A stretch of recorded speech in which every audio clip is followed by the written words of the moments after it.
봄을 기다리는 설렘으로 행복한 2월 되시기를 라디오 서울이 응원합니다.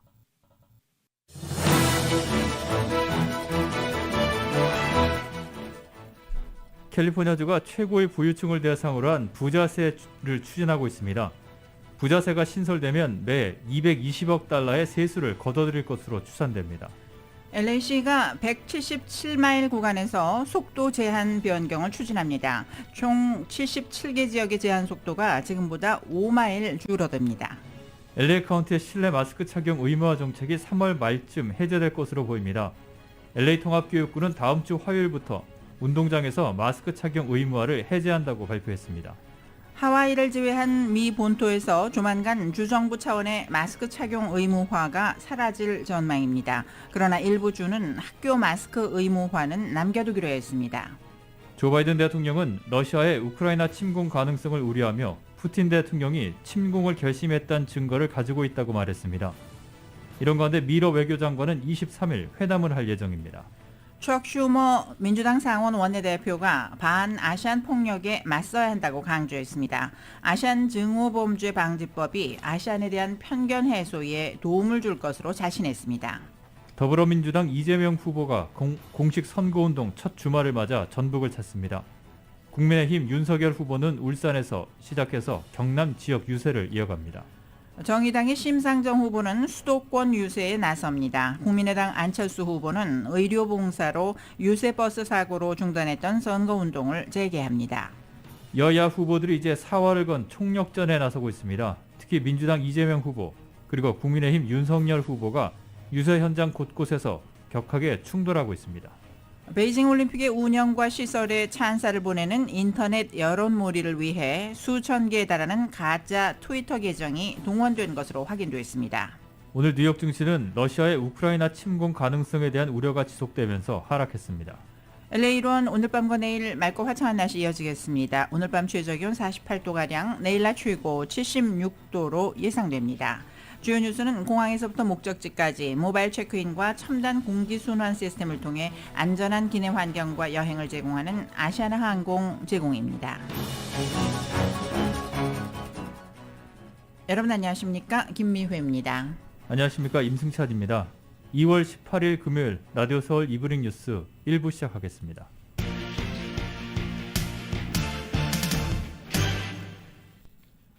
조 바이든 대통령은 러시아의 우크라이나 침공 가능성을 우려하며 블라디미르 푸틴 러시아 대통령이 침공을 결심했다는 증거를 가지고 있다고 말했습니다. 바이든 대통령은 오늘 백악관 연설에서 러시아가 우크라이나 국경지대를 둘러싼 병력 증강을 이어가고 있다며 수일 내에 러시아가 우크라이나를 공격할 것으로 믿을 만한 충분한 이유를 가지고 있다고 밝혔습니다. 이어 우리는 러시아 군대가 우크라이나 공격을 내주 수일 안에 계획하고 있고 감행하려 한다고 믿을 만한 근거를 갖고 있다며 러시아가 우크라이나의 수도 키예프를 목표로 삼고 있다고 지목했습니다.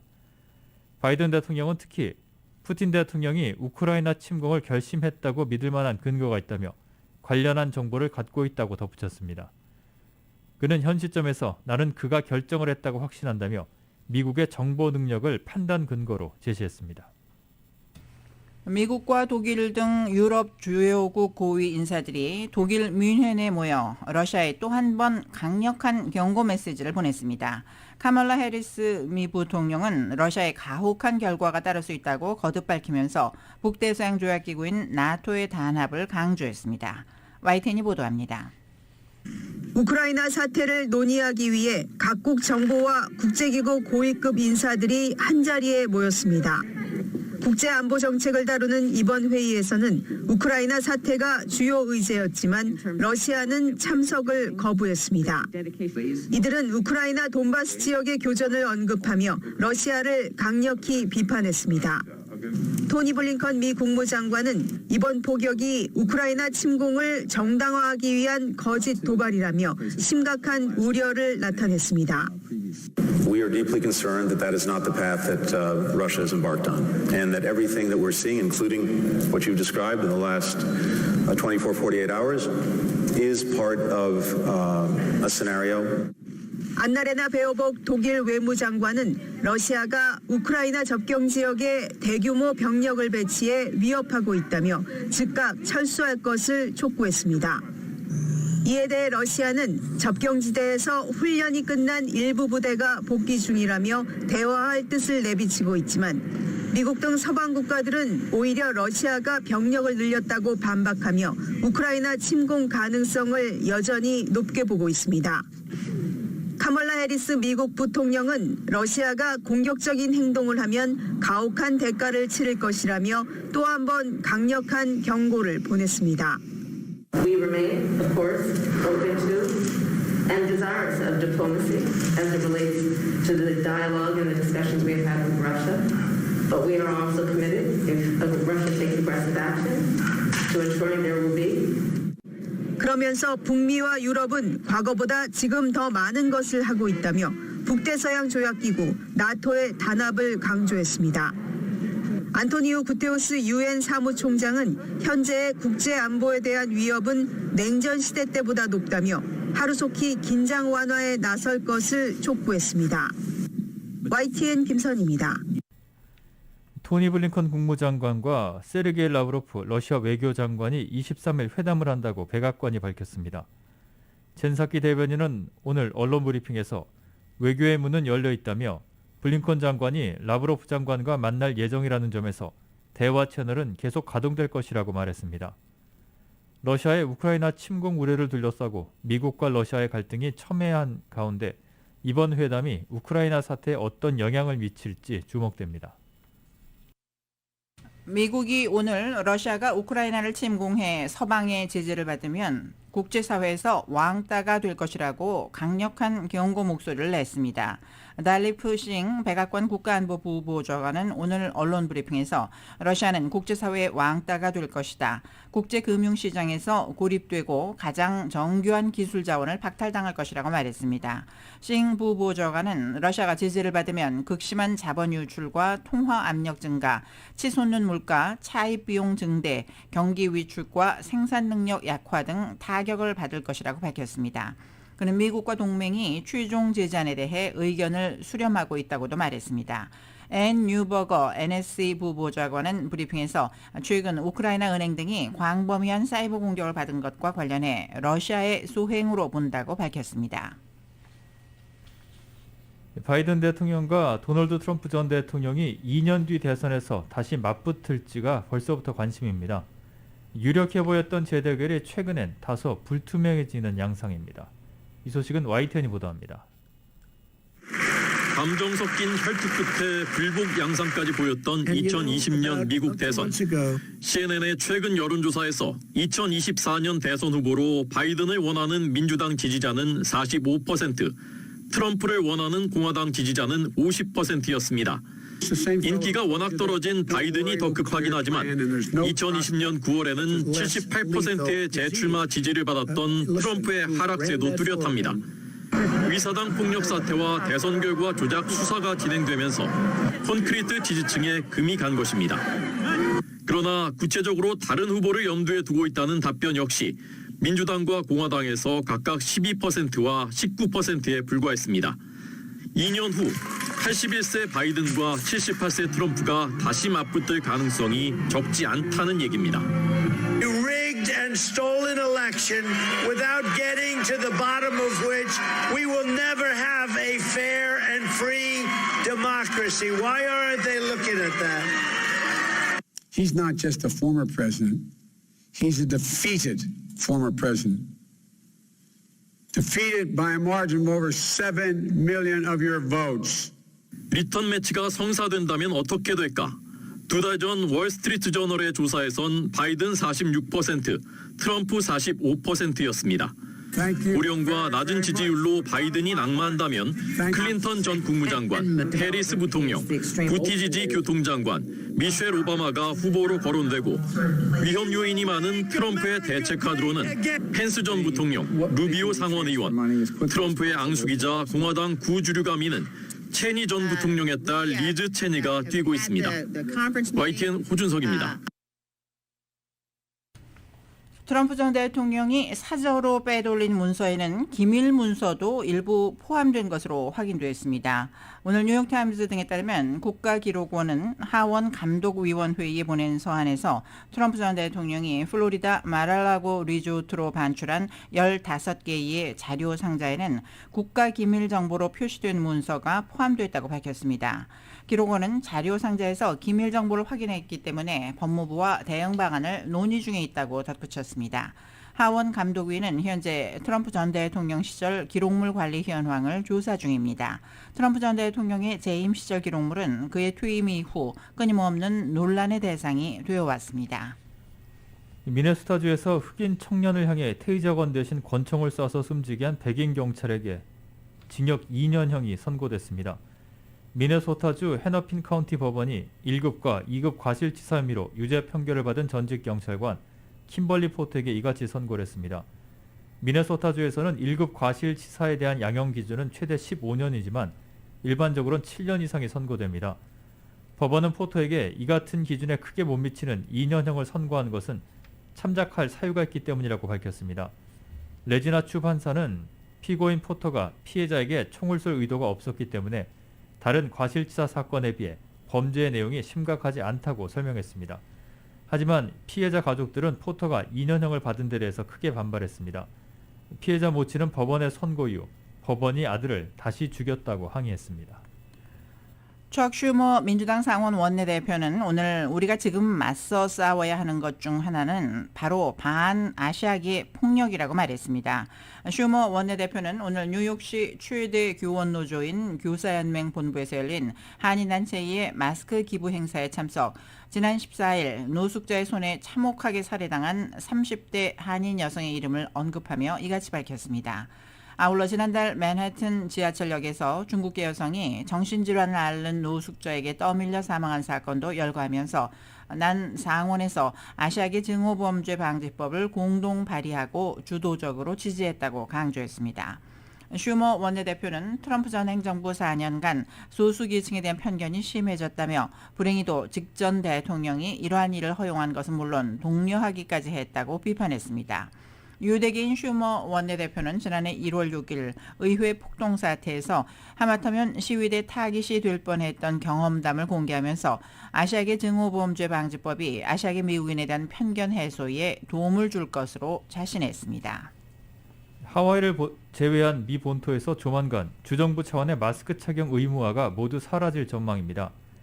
뉴욕타임즈는 마지막으로 남아있던 뉴멕시코 그리고 워싱턴주가 마스크 의무화 조치를 해제하겠다는 계획을 내놓으면서 본토에서는 곧 주 차원의 마스크 의무화는 없어질 것이라고 보도했습니다. 이에 따라 전국 50개 주 가운데 마스크 의무화를 이미 해제했거나 폐지한다는 계획을 내놓지 않은 곳은 하와이주 한 곳만 남게 됐습니다. 다만 일부 주는 학교 마스크 의무화를 여전히 남겨두기로 했습니다. 국민들의 공중보건을 책임지는 공중보건서비스단 단장이 코로나19 양성 판정을 받았습니다. 비백 머시 공중보건서비스단 단장 겸 의무총감은 오늘 트위터에 올린 글에서 이같이 밝혔다고 CNN이 보도했습니다.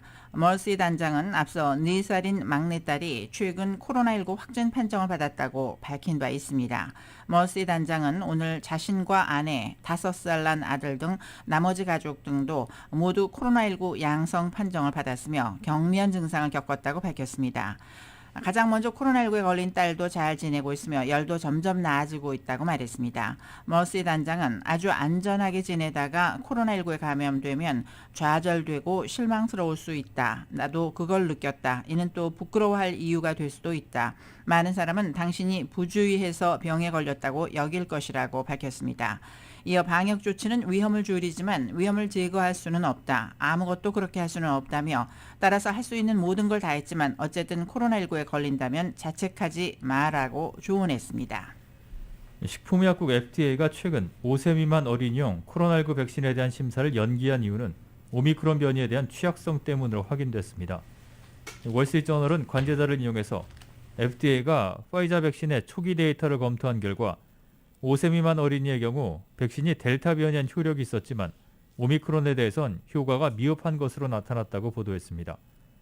화이자가 당초 분석했던 대로 2회 접종이 면역력 생성에 충분하지 않다는 사실이 확인된 만큼 FDA는 3회차 접종 데이터가 집계된 이후 다시 검토에 들어갈 전망입니다. 3회차 접종은 2회차 접종 이후 2개월 후에 이루어지기 때문에 3회차의 임상시험 결과는 4월 초에 나올 것으로 보입니다.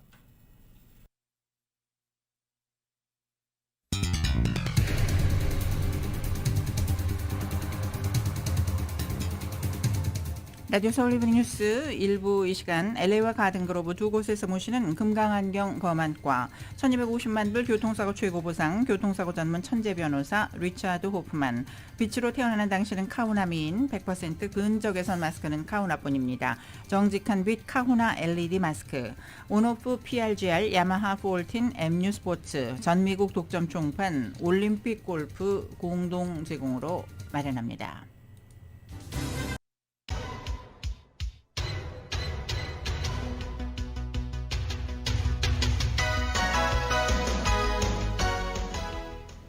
다섯 시 18분 조금 지나고 있습니다. 이 시간 교통 상황 잠시 이브닝 뉴스에서 전해드립니다.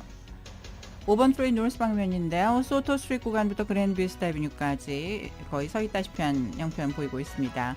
10번 프리웨이 이스트 방면도 웨스턴 애비뉴 구간부터 110번 프리웨이 노스 방면 교차하는 구간까지 8마일에서 10마일 정도, 메이플 애비뉴 구간부터는 20마일대로 느리게 움직이고 있습니다. 이 밖에 101번 프리웨이 노스 방면 역시 산타모니카 블루버드 구간부터 유니버설 센터 드라이브까지 정체가 심한 모습 보이고 있습니다. 교통 위험 신호 켜져 있는 구간들 있는데요. 5번 프리웨이 사우스 방면 그랜드 애비뉴 구간 입구에 사고 발생했습니다. 110번 프리웨이 노스 방면 3가 구간에는 자동차 화재가 발생했습니다. 605번 프리웨이 노스 방면과 60번 교차하는 구간 히트앤런 사고 조금 전에 발생했습니다. 끝까지 안전운전 하시기 바랍니다. 교통 상황이었습니다. 이브닝 뉴스 1부 함께하고 계십니다. 가주의회에서 최고의 부유층을 대상으로 한 부자세가 추진되고 있습니다. 의회 민주당 의원들이 가주에서 5천만 달러 이상의 자산을 보유한 최상위 부유층을 대상으로 부자세를 신설하는 방안을 선보였습니다. 사노세를 지역구로 하고 있는 알렉스리 주 하원 의원이 상정한 부자세 방안은 순자산이 최소 5천만 달러 이상인 가주의 부자들에게 1%의 부가세를 부과하고 순자산이 10억 달러 이상인 부자들에게는 1.5%의 세금을 부과하자는 내용을 담고 있습니다. 가주에서 부자세에 적용되는 주민은 15,000명에 달할 것으로 추산되며 부자세가 신설되면 매해 220억 달러의 세수를 걷어들일 것으로 추산됩니다. 부자세가 주의회에서 통과되면 주정부 세금과 관련되는 법규이기 때문에 올해 투표에서 가주 유권자들의 찬성을 얻어야 합니다. 부자세는 소득세와는 다른 개념으로 보유한 자산에 대해 세금을 부과하는 방식입니다. 데이브민 주 상원 의원이 대중교통시설에서 발생하는 증오범죄를 막기 위한 법안을 발의했습니다. 민 의원이 상정한 법안은 캘리포니아주의 대형 교통 현황을 분석해 이를 방지하는 대책을 마련하도록 하는 내용을 담고 있습니다. 민 의원은 그동안 길거리나 대중교통에서 유색인종과 여성들이 증오범죄의 표적이 되어 왔다며 여성이나 소수자들이 두려움 없이 대중교통을 이용할 수 있어야 한다고 강조했습니다. 지난해 8월 북가주 시에라 구규림 하이킹 트레일에서 일사병으로 사망한 한인 여성 일가족이 당시 휴대전화로 구조 요청을 여러 차례 했던 것으로 밝혀졌습니다. 마리포사 카운티 셰리프국이 수집한 남편 조나단 게리 씨의 휴대전화 정보에 따르면 지난해 8월 15일 정오쯤 도와주세요, 물이 없어요, 아기와 함께 있어요라는 내용의 문자를 2차례 보낸 것으로 나타났습니다. 하지만 해당 문자는 연결 상태가 좋지 않아 전송되진 않았습니다. 또 게리 씨가 5차례에 걸쳐서 전화통화를 시도했지만 서비스 제한 지역에 있어서 이 또한 연결되지 않은 것으로 추측된다고 셰리프국은 설명했습니다. 게리 씨가 전화통화를 시도한 건 모두 지인들이었으며 911에 연결을 시도하진 않은 것으로 확인됐다고 셰리프국은 덧붙였습니다. LA 카운티의 실내 마스크 착용 의무화가 3월 말경에 해제될 전망입니다. 바바라 페러 카운티 보건국장은 감염 사례, 입원 환자율 등이 계속 줄어들면 3월 중순에서 말 사이 안전하게 실내 마스크 착용 의무화를 해제할 수 있다고 전했습니다. 가주 당국이 지난 16일을 기해 주 저녁에 마스크 착용 의무화를 해제했으나 LA 카운티는 여전히 실내 공간 마스크 착용 의무화를 유지하고 있습니다. 실내 마스크 착용을 해제하기 위해서는 CDC가 정한 전파 상황 기준에 도달해야 합니다. 이 상황이 도달하기 위해서는 7일간 신규 감염 사례가 카운티 주민 10만 명당 50건 이하로 유지돼야 합니다. 알베르토 카발로 LA 통합교육부 신임 교육감이 오늘 학교 야외 마스크 착용을 선택적으로 할 수 있도록 수정된 가이드라인을 발표했습니다. 다음 주 화요일인 22일부터 발효되는 해당 가이드라인에 따르면 학생들을 비롯한 교직원들은 학교 내 야외 공간에서는 자율적으로 마스크 착용을 할 수 있게 됩니다.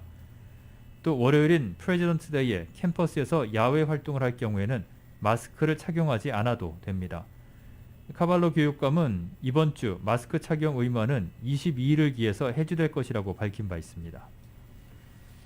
허브 웨슨 전 LA시 10지구 시의원이 10지구 시의원 대행을 맡게 될 것으로 보입니다. 지난 수요일 누리 마르티네즈 시의회 의장이 상정한 10지구 시의원 대행 동의안에 대해 시의회는 다음 주 화요일에 표결을 할 예정입니다. 이변이 없는 한 이 동의안은 통과될 것으로 보여 웨슨 전 시의원이 올 연말까지 10지구 시의원 대행직을 수행할 것으로 전망됩니다. 현재 10지구 업무는 칼리 카토나가 맡고 있지만 시의회 투표권은 없는 상태입니다. 허브 웨슨 전 의원이 시의원 대행을 맡게 되면 시의회에서 표결권을 행사할 수 있게 됩니다. LA시의 177마일 구간의 도로에서 제한 속도가 변경될 것으로 보입니다. LA시 교통위원회는 지난 화요일 LA시 내 77개 구간의 제한 속도를 5마일 줄이는 안을 통과시켰습니다. 해당 안건은 시의회 전체 표결을 남겨두고 있으며 시의회를 통과해서 시장이 서명을 하면 곧바로 시행됩니다. 시교통국은 제한 속도 표지판 변경에 5만 2천 달러의 예산이 소요될 것으로 전망을 했습니다. 한편 LA 한인타운 내 도로들은 속도 제한 변경 구간에는 포함되지 않았습니다. 오늘 LA 다운타운에 위치한 2층짜리 상업용 건물에서 화재가 발생했습니다. 화재는 오늘 오전 6시 41분경 600블락 사우스 샌피드로에 위치한 건물에서 발생했으며 출동한 소방국이 43분 만에 이 불을 진화했습니다. 이번 화재로 부상을 입은 주민들은 없는 것으로 밝혀졌습니다. 당국은 화재의 원인을 조사 중입니다. LA와 오렌지 카운티의 개솔린 가격 상승세가 계속되고 있습니다. 트리플레이는 LA 카운티의 개솔린 평균 가격이 갤런당 4달러 78.1센트라고 밝혔습니다. 어제와 같은 가격이지만 지난 14일 사이 13번이나 최고가 기록을 경신했습니다. 지난 18일 동안 LA 카운티의 개솔린 평균 가격은 11.3센트가 상승했습니다. 오렌지 카운티의 개솔린 평균 가격은 어제보다 0.3센트가 오른 갤런당 4달러 76.1센트입니다. 오렌지 카운티 개솔린 평균 가격 최고가는 지난 2월 3일 이후 12번이나 바뀌었습니다. 오늘 오렌지 카운티의 개솔린 평균 가격은 1년 전과 비교하면 1달러 20센트가 높은 가격입니다. 한인타운 유가와 하버드 블루버드 코너에 있는 도산 안창호 우체국이 문을 닫았습니다. 연방 건물 소유였던 이 우체국은 재개발 계획에 따라 철거를 위해 영구 폐쇄되었으며 우체국은 다른 장소로 이전할 것으로 알려졌습니다. 우체국은 지난 11일 오후 5시 30분까지 운영을 마지막으로 공식적으로 문을 닫았으며 해당 건물은 철거된 뒤 호텔과 아파트를 포함한 10층짜리 주상복합 건물로 재개발될 예정입니다. 우정국은 우체국이 장소를 옮기더라도 도산 안창호 우체국 명칭은 그대로 사용할 것이란 입장을 밝힌 바 있으며 아직 이전 장소는 확정되지 않은 상태입니다. 도산 안창호 우체국은 지난 2003년 당시 한인타운을 관할하던 다이앤 왓슨 연방하원의원 사무실에서 제출한 HR 1822 결의안이 2004년 4월 20일 하원에서 만장일치로 통과되면서 탄생했습니다. LA 민주평통이 어제 평통자문위원들과 주민들 그리고 대학생들을 대상으로 하는 평화통일 대학원 온라인 강좌의 개강식을 가졌습니다. 평화통일대학원은 통일에 대한 올바른 지식과 의식 고취 등 통일 공감대 확산에 앞장서기 위한 통일운동의 일환으로 지난 17일부터 다음 달 10일까지 매주 목요일 오후 6시 총 4차례 동안 진행이 됩니다. 이승우 LA 평통 회장입니다. 남북 관계 중심을 경제적인 교류와 협력에 둘 때 우리 평화통일대학원의 지선인 무쟁, 즉 싸움이 없는 상태, 남북 간의 평화와 통일은 결국 성취될 것이라고 굳게 믿습니다. 개강식과 함께 한문수 강사가 2022년 한반도와 전국 경제 전망에 대한 내용을 강의했습니다. 24일에는 박종철 강사가 한반도 평화 협력과 주변 강국 실용 외교에 대해 강의하고 다음 달 3일에는 이상은 강사가 참석해서 북한의 현실과 한반도 정세에 관한 강의가 이루어집니다. 다음 달 10일에는 윤은주 강사가 참석해 세계의 중심 한반도, 북한을 넘어서야 대륙이 열린다라는 주제로 강의를 진행합니다. LA 한국문화원이 팝송 She's Gone을 부른 락그룹 스틸 하트의 보컬 밀젠코 마티에비치의 신곡 Trust in Love의 제작에 참여해 한복과 한국의 전통 무용을 소개했습니다. 이번 프로젝트는 밀젠코가 신곡 제작을 위해 한국문화원에 한국적인 소재를 담은 뮤직비디오 작업에 협조를 요청하면서 시작됐습니다. 밀젠코가 남북 관련 뉴스를 TV로 접한 뒤 평화와 사랑을 통해 하나가 되자는 내용을 담은 Trust in Love라는 곡을 만들었다고 전해지고 있습니다. 또 이번 신곡을 통해 많은 한국인들에게 매우 특별한 의미가 있을 것이라고 생각하고 한복을 입은 모습과 믿음과 사랑으로 평화를 노래하는 영상이 많은 이들에게 힐링이 되기를 바란다고 전했습니다. 이번 신곡은 3월 2일 밤 10시에 공개될 예정이고 한국은 3월 3일 정오에 공개됩니다. 라디오 서울 이브닝 뉴스 일부 LA와 가등그로브 두 곳에서 모시는 금강안경 검안과 1250만 불 교통사고 최고보상 교통사고 전문 천재 변호사 리차드 호프만 제공으로 함께하고 계십니다. 잠시 후에는 한국 소식 간추려드립니다.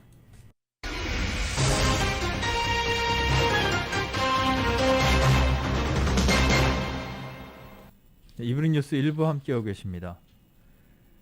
정치권 소식입니다. 어제 광주 전남 유세를 펼친 민주당의 이재명 후보가 공식 선거운동 첫 주말인 오늘 전북을 찾아서 1박 2일 호남 일정을 이어갑니다. 이 소식은 KBS가 보도합니다. 민주당 이재명 후보는 오늘도 호남에서 전통적 지지층 결집에 나섭니다.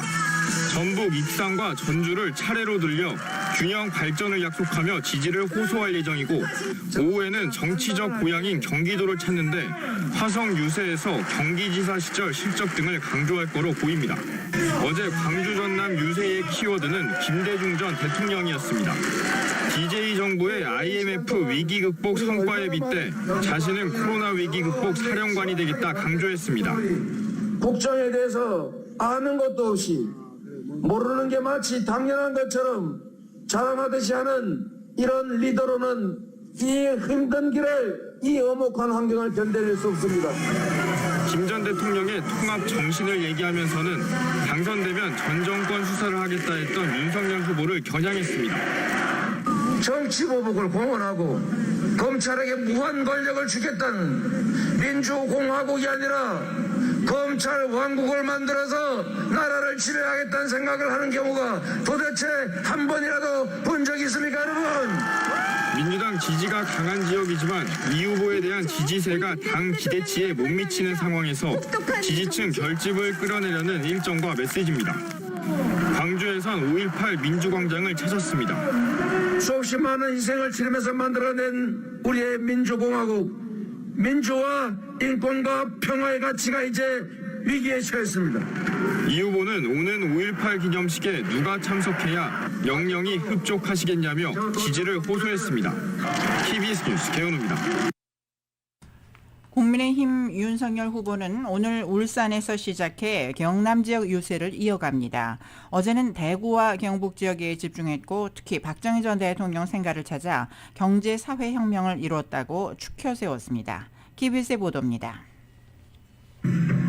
국민의힘 윤석열 후보는 오늘 먼저 울산을 찾아 산업수도로 역할을 강조하고 이어 경남 양산과 김해, 진주를 방문합니다. 윤석열 후보는 거제를 찾아선 김영삼 전 대통령의 정신을 강조하고 창원을 찾아선 지역경제를 살리겠다는 메시지를 낼 것으로 보입니다. 윤석열 후보는 어제 고 박정희 전 대통령 생가에선 박 전 대통령을 한껏 축혀 세우며 배우겠다고 했습니다. 새마을 운동을 통해서 우리 대한민국의 경제, 사회 그 혁명을 이뤄내신 분이라고 저는 생각합니다.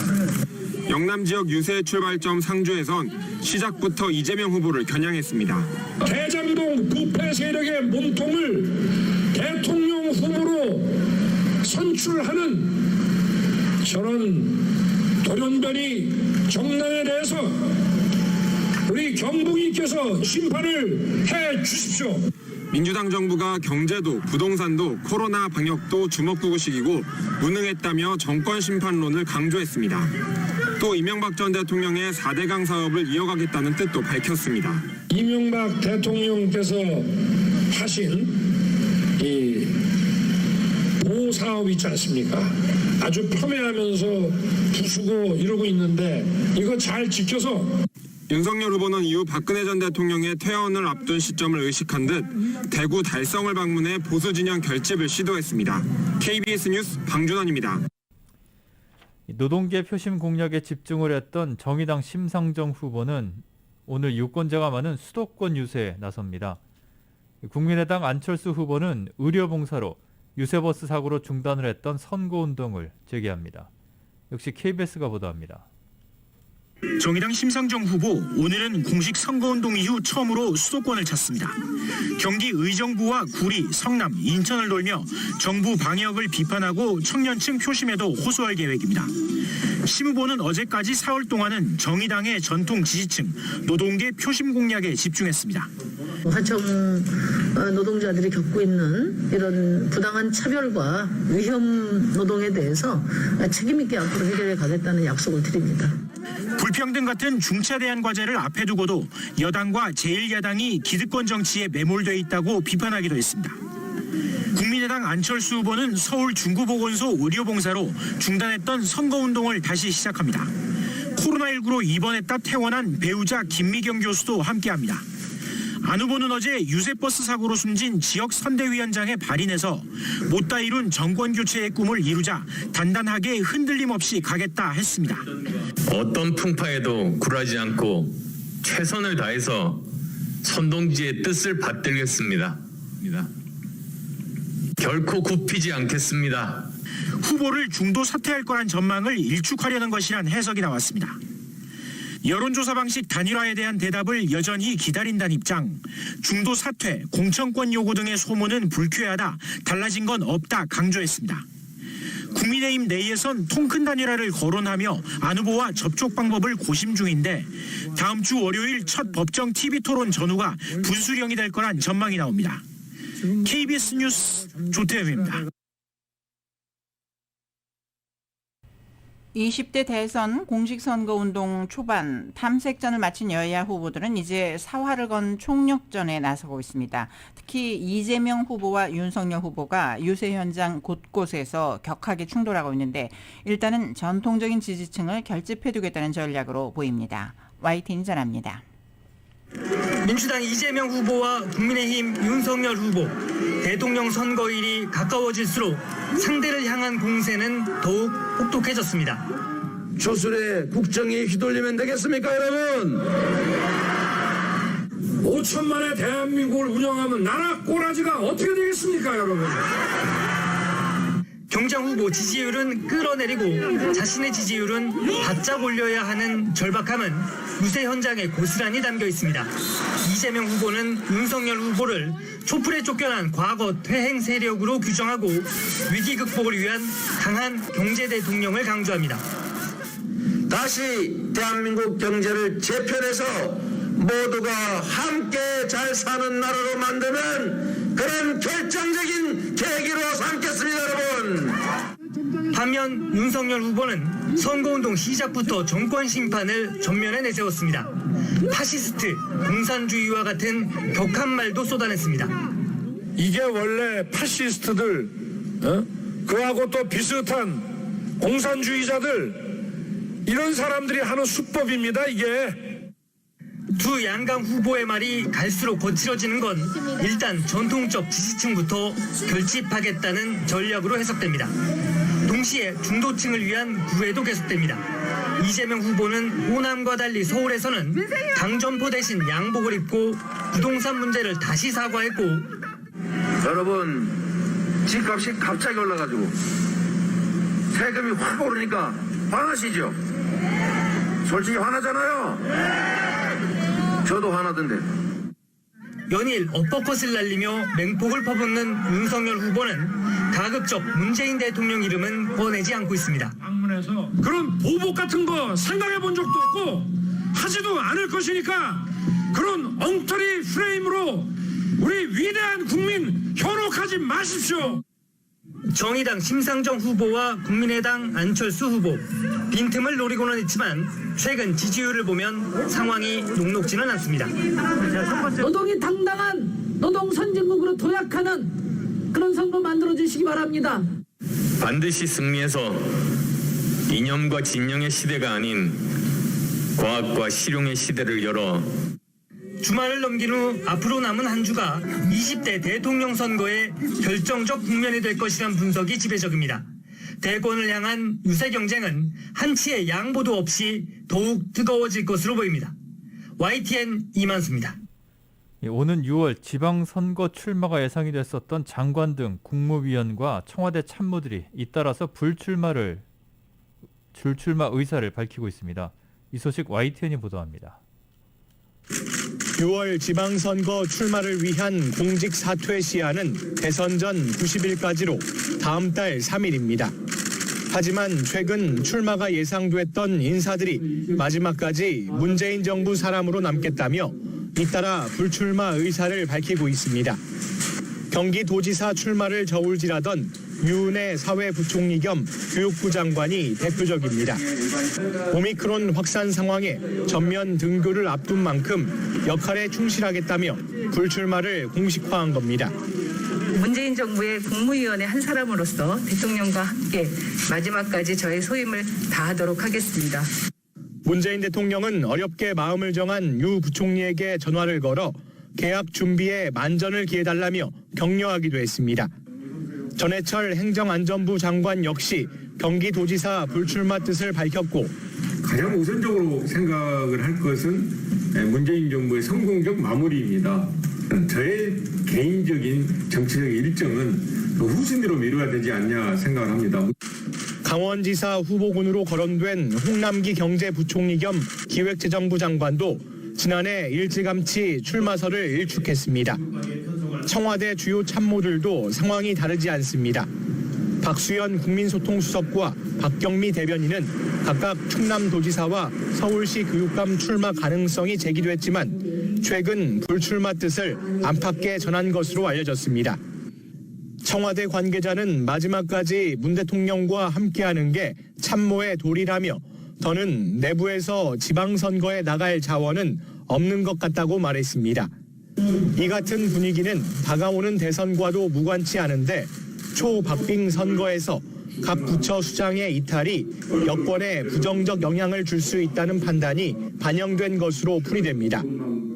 여기에 오미크론 변이 확산으로 마지막까지 정부 관리 역할이 중요해지면서 장고 끝에 안정적인 국정 운영 마무리에 힘을 보태는 쪽으로 마음을 정한 것으로 보입니다. YTN 백종규입니다. 지금까지 한국 소식 전해드렸습니다. 빛으로 태어나는 당신은 카우나 미인, 100% 근적외선 마스크는 카우나뿐입니다. 정직한 빛 카우나 LED 마스크, 온오프 PRGL, 야마하 볼틴, MU 스포츠, 전미국 독점 총판, 올림픽 골프 제공입니다. 잠시 후에 경제 소식 이어집니다.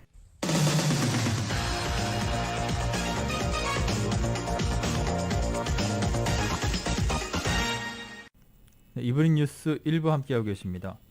오늘 뉴욕 증시는 러시아의 우크라이나 침공 가능성에 대한 우려가 지속되면서 하락했습니다. 다우존스 산업평균지수는 어제보다 232.85포인트가 하락한 34,079.18로 장을 마쳤습니다. S&P 500 지수는 31.39포인트가 떨어진 4,348.87, 나스닥 지수는 168.65포인트가 떨어진 13,548.07로 거래를 마감했습니다. 유가는 이란과 서방과의 핵 합의 복원 가능성에 또다시 하락했습니다. 뉴욕 상업거래소에서 3월물 서부 텍사스산 원유 가격은 어제보다 69센트가 하락한 배럴당 $91.07에 거래를 마감했습니다. JP 모건은 러시아와 우크라이나의 갈등이 전면적인 전쟁으로 치달을 가능성은 희박하다고 전망했습니다. 조이스 창 JP 모건 글로벌 연구 총괄은 갈등이 군사적인 전면적으로 번질 가능성은 희박하다고 본다고 진단했습니다. JP 모건의 전망은 해당 갈등이 전쟁으로 불거지지 않는 시나리오라는 설명입니다. 그러나 우크라이나를 둘러싼 긴장은 계속해서 이어질 것으로 봤습니다. 창 총괄은 관련된 외교적 긴장은 이어질 것이고 이는 유가를 배럴당 $115 수준으로 끌어올릴 것이라고 말했습니다. 연방준비제도가 연준 내 고위 공직자들의 투자와 거래를 제한하는 공식 지침을 마련해 발표했습니다. 연준은 오늘 공개한 성명을 통해서 새로운 규정은 이해 충돌이 나타나는 것을 경계함으로써 연방공개시장위원회의 업무의 공정성과 청렴성에 대한 대중의 신뢰를 지지하는 것을 목적으로 한다고 밝혔습니다. 이번 규정은 지난해 10월 연준이 발표한 것을 공식화한 것으로 오는 5월 1일부터 시행됩니다. 제롬 파월 연준 의장은 물론 연준 이사들과 지역 연방준비은행 총재, 고위 연준 직원들과 그들의 배우자 그리고 미성년 자녀들도 포함이 됩니다. 연준은 파월 의장이 해당 규정의 적용을 받아야 한다고 판단하는 이들을 지정할 수 있으며 다른 연준 직원들도 앞으로 해당 규정을 적용받을 수 있다고 설명했습니다. 연준은 고위 공직자들은 주식과 섹터 펀드를 매입하거나 가상화폐, 개별 채권과 기관증권, 원자재, 외환, 그리고 파생상품을 보유하는 것이 금지됩니다. 한국 기업 KT가 미국 증권거래위원회인 SEC로부터 $630만, 한화로는 75억 원 가량의 과징금을 부과받았습니다. 미국 증시에 상장된 KT가 한국과 베트남 법인을 통해 부적절한 자금을 정치인 등에게 지급함으로써 해외 부패 방지법을 위반했다는 겁니다. KBS 보도입니다. 미국 증권거래위원회는 KT가 해외 부패 방지법을 위반했다고 밝혔습니다. 이에 따라 $630만, 우리 돈 75억여 원의 과징금을 부과했습니다. KT가 상품권을 구입해 현금으로 바꾼 뒤 국회의원들에게 후원을 한 이른바 쪼개기 후원 의혹 이후 미 증권거래위원회가 조사에 나선 지 2년여 만에 나온 결과입니다.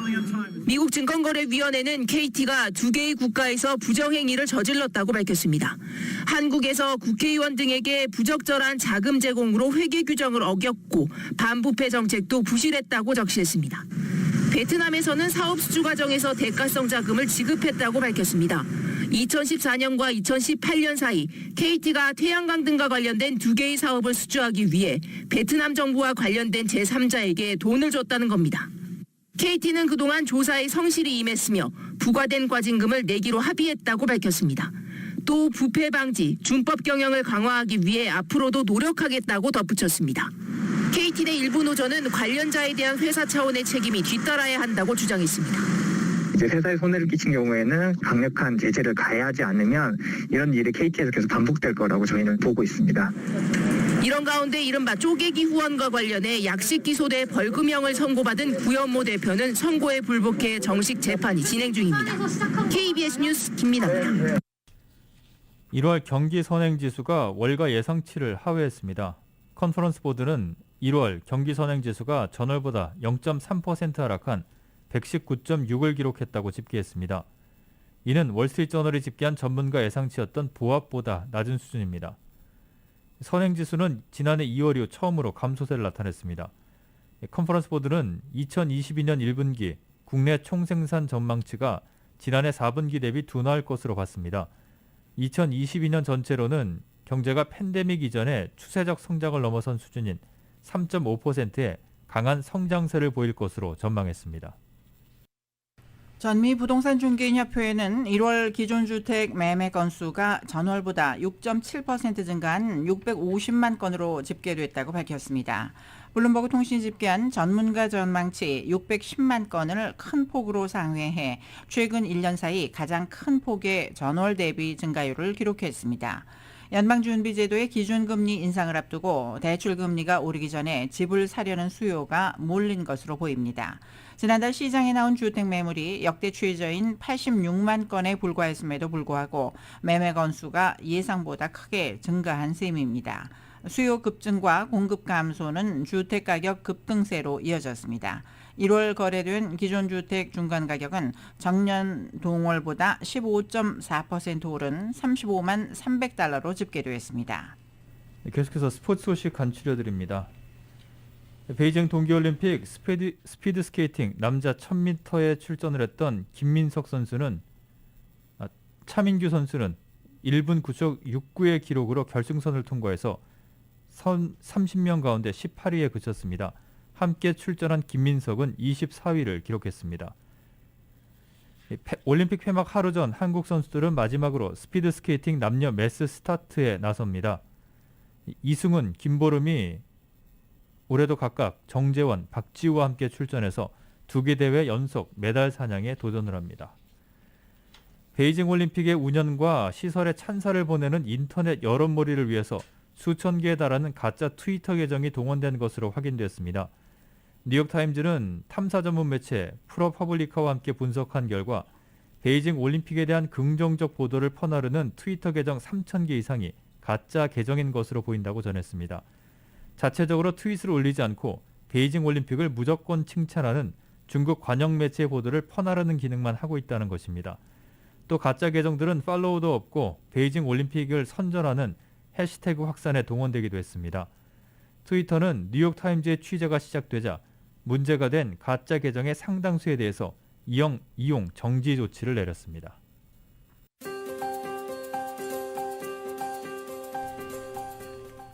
(2월 18일) 금요일 저녁 라디오 서울 이브닝 뉴스 날씨 알아보겠습니다. 맥도날드에서 소시지나 치킨 맥그리들즈로 아침을 열어보세요. 맥도날드 제공입니다. LA 오늘 밤과 토요일인 내일도 역시 대체로 맑은 날씨는 이어지겠습니다. 오늘 밤 최저기온 48도까지 내려가겠고 내일 낮 최고기온은 76도가량 되겠습니다. 한편 일요일부터는 낮 기온이 다시 60도대로 낮아질 것으로 예상됩니다. 내일 낮 최고기온 오렌지 카운티 지역 77도, 밸리와 인랜드 엠파이어 76도, 해안 지역은 68도까지 올라갑니다. 하와이 호놀룰루 오늘 저녁 대체로 맑겠고 바람이 10마일에서 15마일 정도로 불겠습니다. 밤 최저 68도, 내일은 역시 맑은 날씨 이어지면서 낮 최고 81도, 밤 최저 67도가량 예상됩니다. 한국 날씨입니다. 오늘은 절기상 우수무인데요. 절기에 맞게 강추위는 주춤하겠습니다. 하지만 곳곳에 비나 눈이 조금 지나가겠습니다.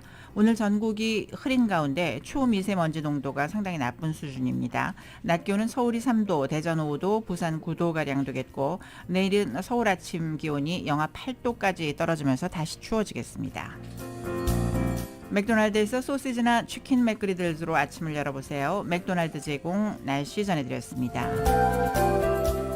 라디오 서울 이브닝 뉴스 1부 이 시간은 LA와 가든그로브 두 곳에서 모시는 금강안경 검안과 1250만 불 교통사고 최고보상 교통사고 전문 천재 변호사 리차드 호프만, 빛으로 태어나는 당신은 카우나 미인 100% 근적외선 마스크는 카우나뿐입니다.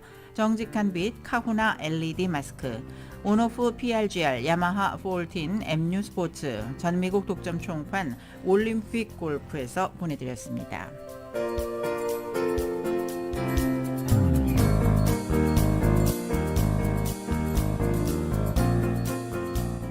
잠시 후 6시 라디오 서울 이브닝 뉴스 2부가 진행됩니다.